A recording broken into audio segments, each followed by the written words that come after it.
Sir Walter Scott, the 15th of August 1771 to the 21st of September 1832, was a Scottish historical novelist, poet, playwright and historian. Many of his works remain classics of European and Scottish literature, notably the novels Ivanhoe, Rob Roy, Waverley, and Old Mortality.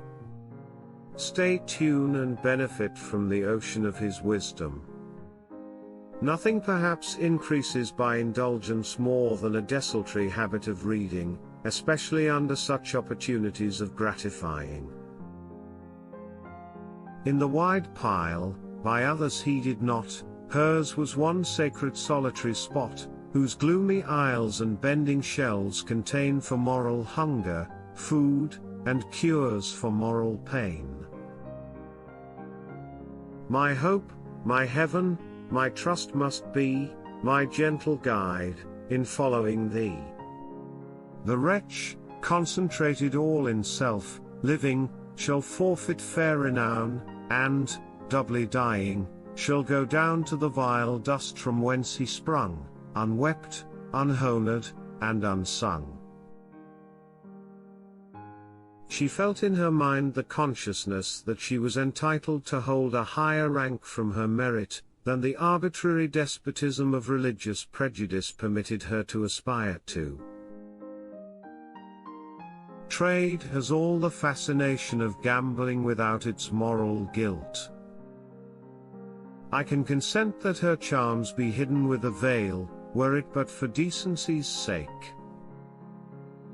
Thus do men throw on fate the issue of their own wild passions. I will but confess the sins of my green cloak to my grey friar's frock, and all shall be well again. The gaudy colouring with which she veiled her unhappiness afforded as little real comfort as the gay uniform of the soldier when it is drawn over his mortal wound. I pretend not to be a champion of that same naked virtue called truth, to the very outrance. I can consent that her charms be hidden with a veil, were it but for decency's sake. Female forms of exquisite grace and beauty began to mingle in his mental adventures, nor was he long without looking abroad to compare the creatures of his own imagination with the females of actual life.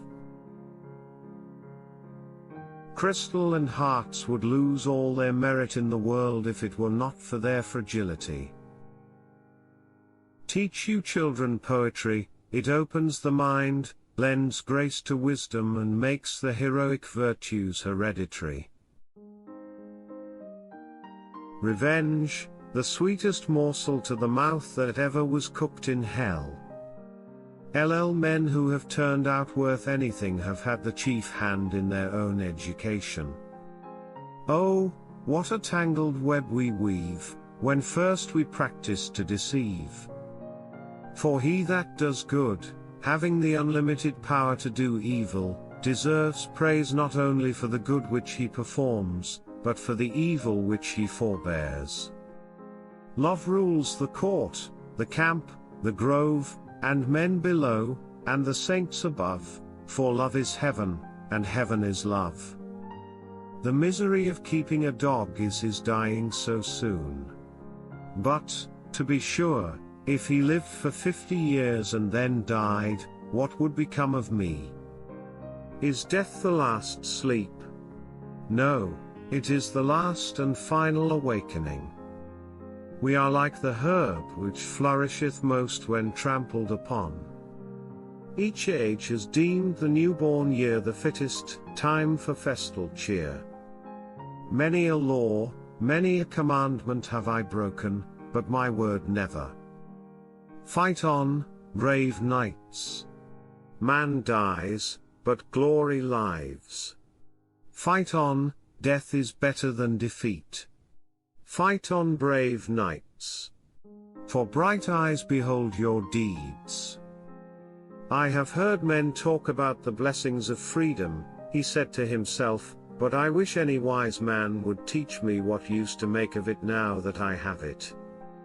A lawyer without history or literature is a mechanic, a mere working mason. If he possesses some knowledge of these, he may venture to call himself an architect.